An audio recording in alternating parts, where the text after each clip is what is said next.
Hey, it's Danny from Conscious Calisthenics here with another intermittent calisthenics ab workout, and some of it is weighted calisthenics.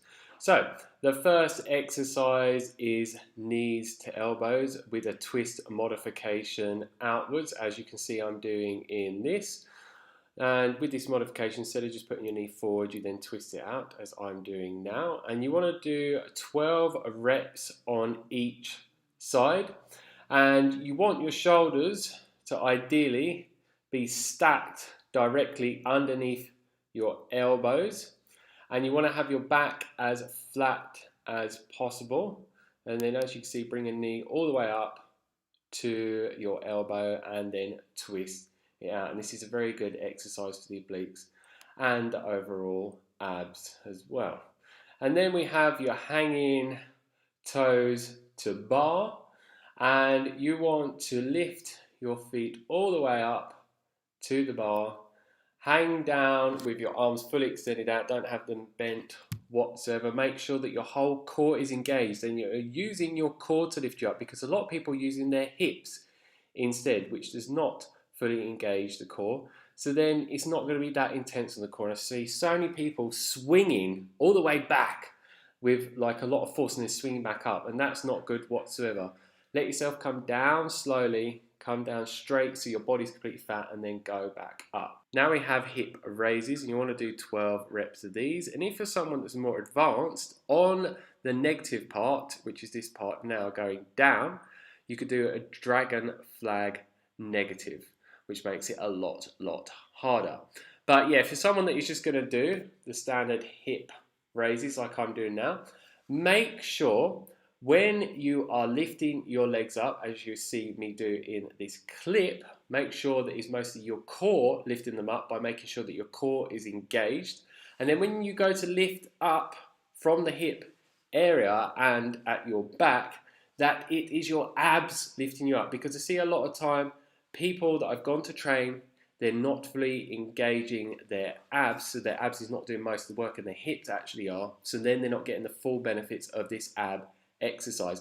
And if you want to make any of these ab exercises harder, just do them slower. This is what I do to really tear the muscles as much as possible, fatigue them as much as possible, get the time and attention maximized, so then I can maximize my muscle growth.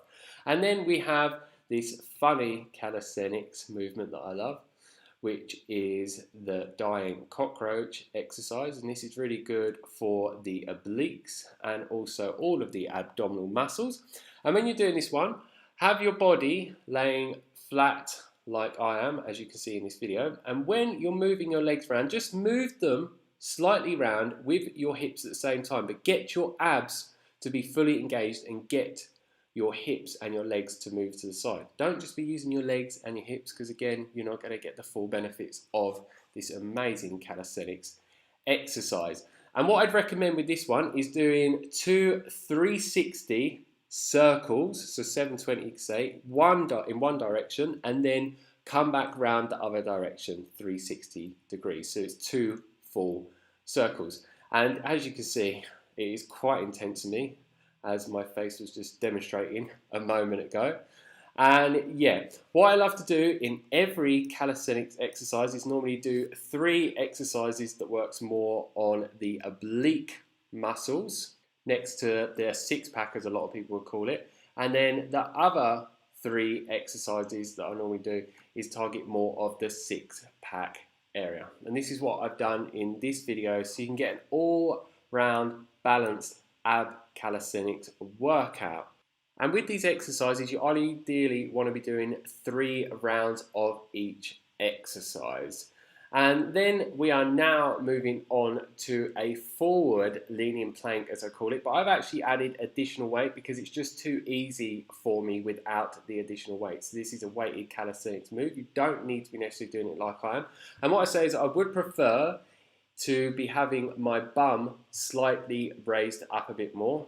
But yeah, my form is not completely perfect in this. But yeah, just remember to try and keep your back as flat as possible. But it's a lot harder to do it when you're doing this forward leaning plank. So what you do is you get in a standard plank position, and then you'd lean forward with your shoulders. So as you can see, I have a slight angle in my arms. With a standard plank, you would have your shoulders directly underneath your elbows, so it would be completely straight.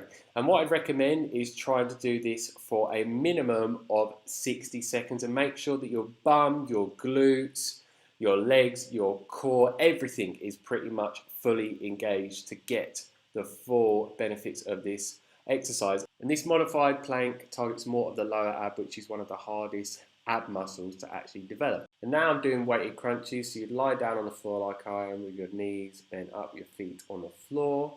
And then if you're going to use weights, lift it up in the air like I am. And I'm making it harder. My back isn't actually touching the floor. It's hovering over and coming back up. So I have complete time under tension where the muscle's fully engaged the whole time I'm doing this ab exercise. But this is for people that are more advanced with calisthenics. And you want to do 12 reps of this exercise as well. That's it for this video. If you have any questions, leave them down below. Don't forget to like, share, and subscribe to receive a lot more videos from me on a regular basis. As always, stay fit, stay energetic, and go and get those gains. Peace.